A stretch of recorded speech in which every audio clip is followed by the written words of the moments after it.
Hello and welcome to another video. My name is Aldous and today I want to talk about Fiverr. So if you don't know, Fiverr is a platform for freelancers and it allows you to post the so-called gigs. These are essentially just ads for something that you can do. Then a customer sees the ad and they can buy your services for an agreed price. I personally used Fiverr for the last year and a bit, trying to make some extra money. I did this while working a full-time job and also being a full-time university student. So it is fair to say that I didn't spend much time working on Fiverr, but overall I made about $3,000 over the last year and a bit since opening the Fiverr account. I only had 5-star positive reviews from all of my clients, so it's safe to say that I was somewhat successful on the platform. However, despite this, I quit Fiverr, and here are the reasons why. The first reason is because Fiverr takes 20% of anything you make, so if you pay another 20 or 30% as a tax to the government, this doesn't leave you with much, so it doesn't make much sense to keep on doing this. The second reason is the clients that you get on Fiverr. Some of them are completely horrible. Some of the clients that I had were really good and wonderful, and I couldn't say anything bad about them. But the few bad ones that I had were just completely horrible and kind of ruined the whole experience. In particular, I would like to share a story of one client that I had. Let's say his name was Chris. So he paid me $200 for an Android app that I made for him. This app allowed him to use the Stripe BBPOS WisePOS e-terminal, essentially saving him 1.2% from every transaction that he made using this terminal. This is because before he was using a competitor app that was charging him 1.2% for this functionality. So I pretty much made the same app for one-time $200 fee, and he basically would just he could use this app without any extra fees. So in the end, he wanted also an iOS app with the same functionality. So because I created the app using React Native, it compiles to for both Android and iOS.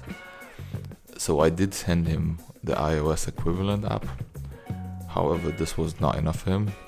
He also wanted me to deploy the app to the App Store and to the Play Store for him, so he could resell it and he would make loads of money from it, potentially. And this was all for the same $200. So you see how this is not fair, and this guy was practically scamming me. While most React Native developers charge somewhere between $25 and $200 an hour, that's depending on their skill level. So in the end, I just stopped responding to the guy. Overall, it was a really good lesson for me that you have to be careful when dealing with freelance clients, especially on Fiverr. You have to define what concludes a finished job, and if you don't do this, the clients will just try to take advantage of you and get you to work for free. The third reason why I quit Fiverr was because I had a whole lot of people just straight up wasting my time. This was either just stupid messages on Fiverr like hi, or they're just messaging completely random stuff, or they invite you to Zoom or Google Meets meeting and they expect you to just work with them for free. Even though this was the case, I was always dealing with all of my clients politely, and even those people that didn't buy anything from me. The fourth reason why I quit Fiverr is that the software development market on Fiverr is saturated with people from poor countries, and most of them are willing to work for a really low cost. So this drives your prices down. So now that I've covered the bad points of Fiverr, here are some good things. So number one, you can earn an income online by selling your services on Fiverr, but how much really depends on your skills and how much you sell yourself.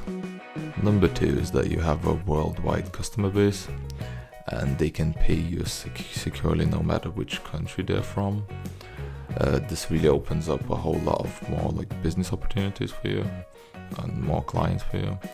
And the system that Fiverr has of where they hold money until you complete the gig, and then there's like another 2 weeks period until you can actually take out the money. I think that's a really good system because it kind of protects you and the client from basically scamming each other. And the third good thing about Fiverr is the SEO.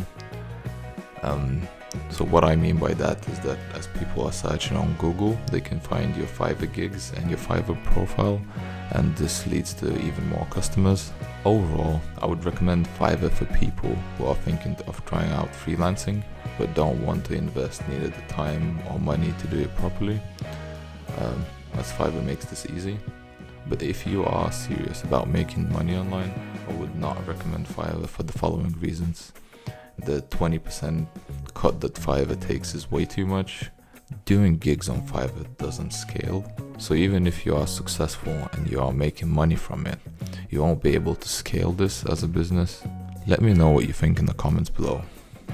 And what's your Fiverr experience? If you had one, is it a positive one or negative one? Would you recommend it for anyone else? And thanks for watching, and see you again in the next one.